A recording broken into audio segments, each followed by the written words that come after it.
Welcome to TradeHub everyone. The Relative Strength Index, also known as RSI, is one of the most used and most popular trading indicators, yet so many people use it the wrong way. In this video I want to show you that trading overbought and oversold signals from the RSI won't work. I will also explain how to use the RSI in a way that works a lot better and has a higher win rate. First, let's quickly get some terminology out of the way. The RSI is an oscillator that ranges between 0 and 100. Oversold commonly means an RSI value between 20 and 30, while overbought refers to an RSI value of between 70 and 80. 50 marks the midway point of the RSI. So most people will tell you to buy when the RSI went into the oversold area on the bottom and crosses back over the line, and when the RSI has gone into the overbought area on top and crosses back down the line, they tell you to sell. The logic behind this is that oversold means there are very few sellers left in the market, so the trend is about to reverse. The same is true for overbought, arguing there are very few buyers left, meaning you should sell. The truth is that overbought isn't a thing during an uptrend, just like there is no such thing as an oversold downtrend.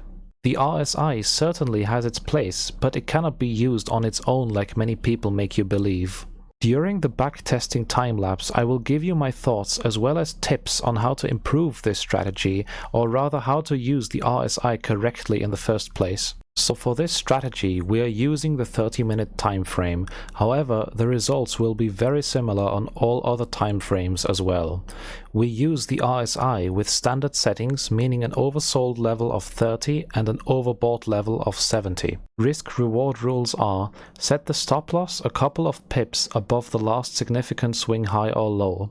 Take profit is a fixed 1 to 1.5. I will quickly give you an example on the charts. RSI goes under the 30 level and comes back up. Enter long on the same candle, set your stop loss and take profit and win. For a short, you let the RSI go over the 70 level and enter on the candle when it crosses back down. Set stop loss and take profit and win. Well, we'll see about that. Now let's test the most recent 100 signals of this strategy on two different currency pairs and then see the results. So I will tell you straight up that changing the take profit or RSI levels will not help making this strategy profitable.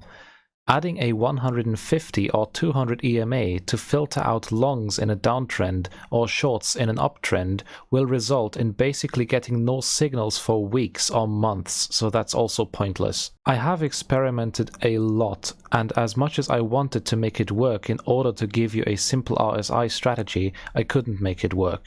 However, I will make future videos on how to actually use the RSI, because if used in combination with divergences and price action analysis, it is a very powerful tool. So where does this strategy fail? Well, simply said, overbought and oversold can't be taken literally. You cannot just buy or sell whenever the market is oversold or overbought respectively. If you're not experienced enough yet, then please stop trying to trade reversals. It's very difficult. Always trade in the direction of the trend. A trend which has been going on for days is not going to stop or reverse because the RSI on lower time frames claims that. You don't have enough information to confidently take a trade. You need to use divergences and then look for market structure breaks. Also, using support and resistance levels helps, but you need more confluences, and I will make a video teaching you that.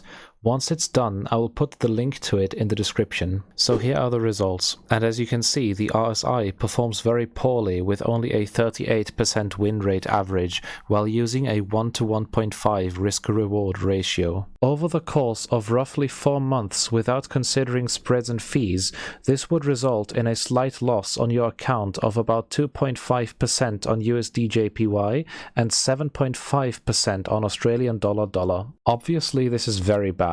Even if this strategy would net a plus of around 5%, that would mean it would be just over 1% a month. Naturally, you could trade this on multiple pairs, but firstly, it's a losing strategy as you saw, and secondly, you can just use a better strategy instead. I am going to link my beginner MACD strategy video in the top right corner and in the description.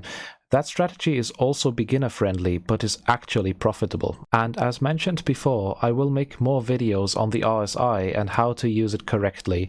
This video was more of a warning and showcase of how to not do it. If you have any suggestions what I should test or teach next, then please write it in the comments down below. Please like and subscribe if you found this video helpful. TradeHub signing out now, and see you in the next one.